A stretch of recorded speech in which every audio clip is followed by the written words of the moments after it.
Good morning, everybody. We're going to continue with Tuck Everlasting, and we're going to be reading chapter 7 today. In chapter 6, at the end of chapter 6, the Tucks were getting ready, it seemed, to tell Winnie Foster their story. So here we go. It was the strangest story Winnie had ever heard. She soon suspected that they had never told it before, except to each other. That she was their first real audience, for they gathered around her like children at their mother's knee, each trying to claim her attention, and sometimes they all talked at once and interrupted each other in their eagerness. 87 years before, the Tucks had come from a long way to the east, looking for a place to settle. In those days, the wood was not a wood, it was a forest. Just as her grandmother had said, a forest that went on and on and on. They had thought they would start a farm as soon as they came to the end of the trees, but the trees seemed to never end. When they came to the part that was now the wood and turned from the trail to find a camping place, they happened on the spring. It was real nice, said Jessie with a sigh.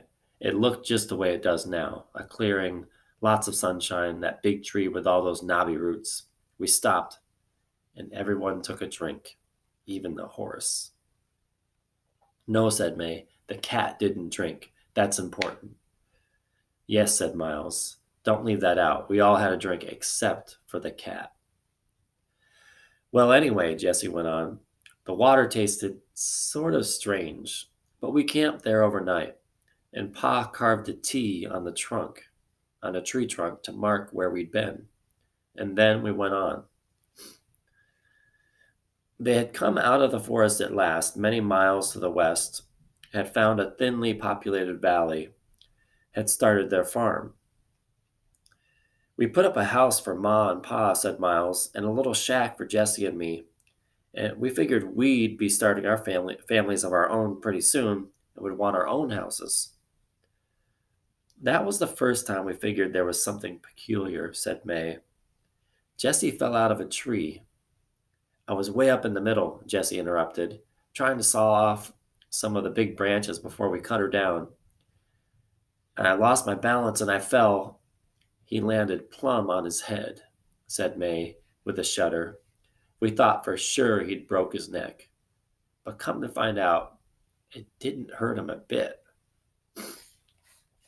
Not long after, Miles went on, some hunters came by one day at sunset. The horse was out grazing by some trees and they shot him.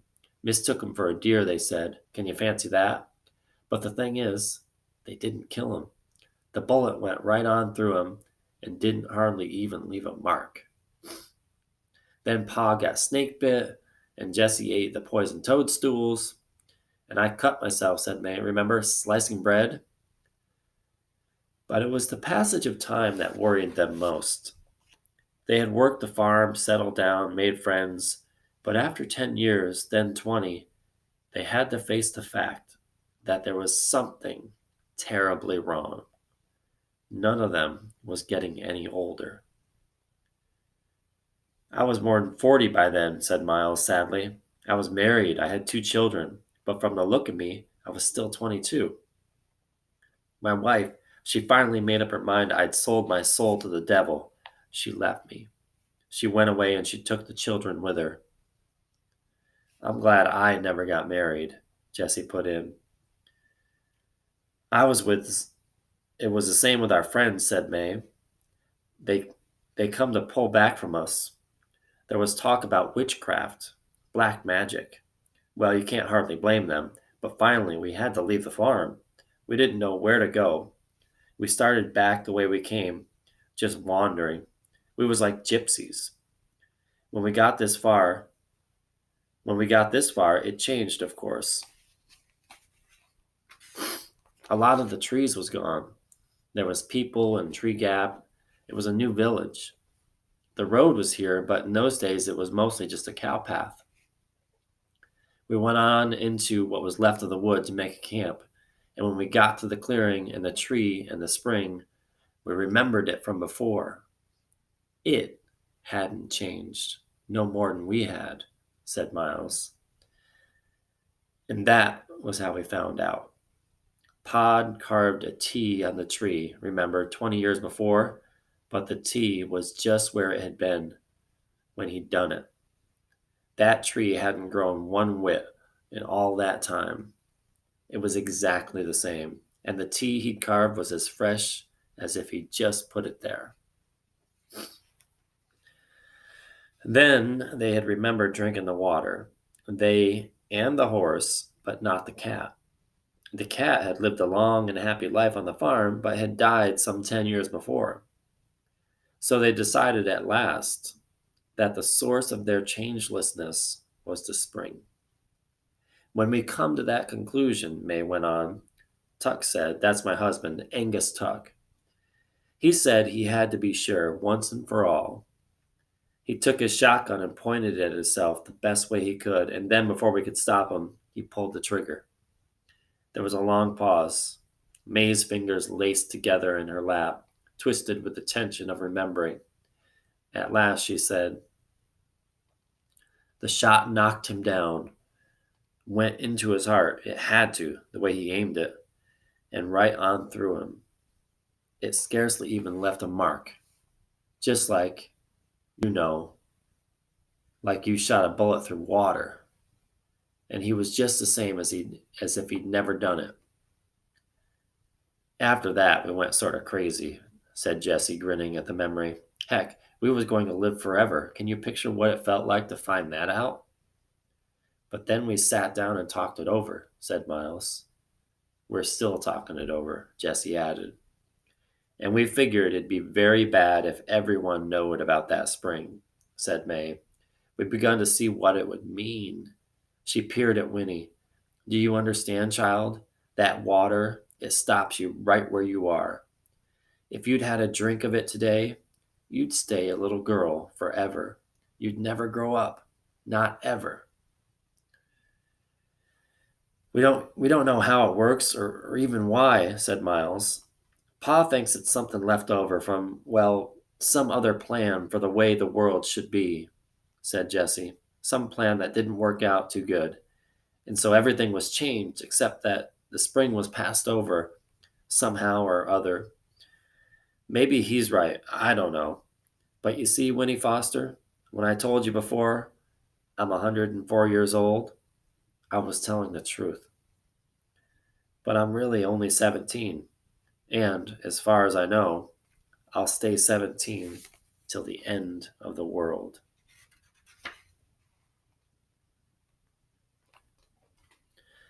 All right.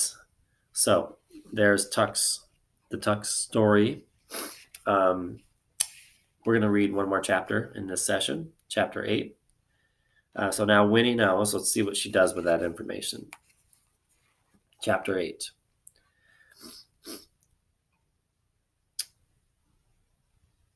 Winnie did not believe in fairy tales. She had never longed for a magic wand, did not expect to marry a prince, and was scornful most of the time of her grandmother's elves.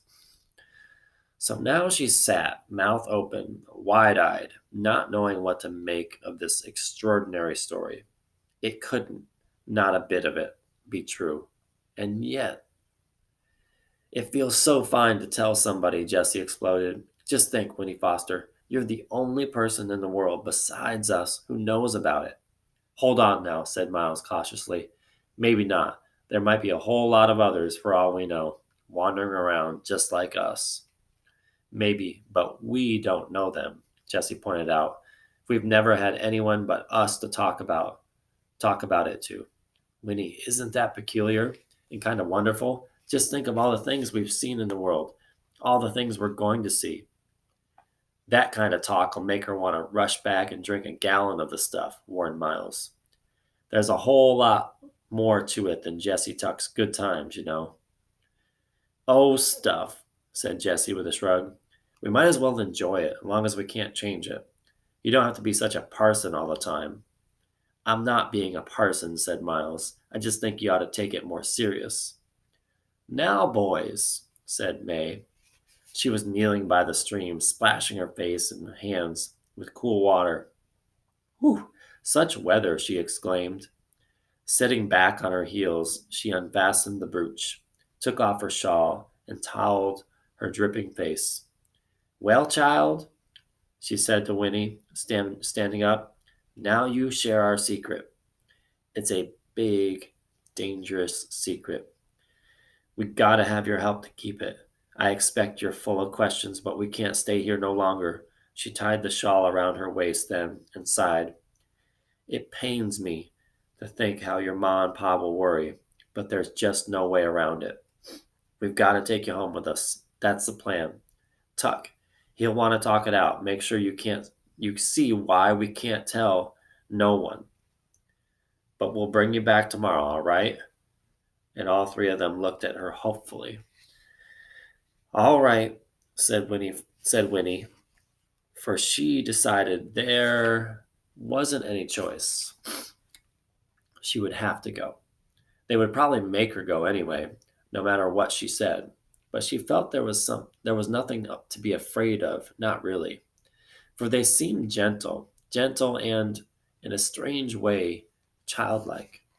They made her feel old, and the way they spoke to her, the way they looked at her, made her feel special, important. It was a warm, spreading feeling, entirely new. She liked it, and in spite of their story, she liked them too, especially Jessie. But it was Miles who took her hand and said, It's really fine to have you along, even if it's only for a day or two.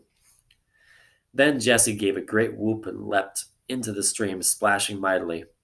What'd you bring for breakfast, Ma? He cried. We can eat on the way, can't we? I'm starving. So, with the sun riding high now in the sky, they started off again, noisy in the August stillness, eating bread and cheese. Jessie sang funny old songs in a loud voice and swung like a monkey from the branches of trees, showing off shamelessly for Winnie, calling to her, Hey, Winnie Foster, watch me! And look what I can do! And Winnie, laughing at him, lost the last of her alarm. They were friends, her friends. She was running away after all, but she was not alone. Closing the gate on her oldest fears as she had closed the gate on her own fenced yard, she discovered the wings she'd always wished she had, and all at once she was elated. Where were the terrors she'd been told she should expect? She could not recognize them anywhere. The sweet earth opened its wide four corners to her like the petals of a flower, ready to be picked, and it shimmered with light and possibility till she was dizzy with it. Her mother's voice, the feel of home, receded for the moment, and her thoughts turned forward. Why, she, too, might live forever in this remarkable world she was only just discovering. The story of the spring, it might be true, so that, when she was not rolling along on the back of the fat old horse by choice this time, she ran shouting down the road, her arms flung out, making more noise than anybody. It was good. So good, in fact, that through it all, not one of them noticed that the man they had passed on the road, the man in the yellow suit, had crept up to the bushes by the stream and heard it all, the whole fantastic story. Nor did they notice that he was following now, beside the road far behind, his mouth above the thin gray beard, turned ever so slightly toward a smile. So we'll end it there. We'll read chapter 9 next time. So the man in the yellow suit apparently is following the Tucks and Winnie Foster back to the Tucks' place. See what he has in mind. As we finish this, I want you to be thinking about this whole idea of eternal life and whether it's a blessing or a curse, a good thing or a bad thing. All right, we'll see you next time.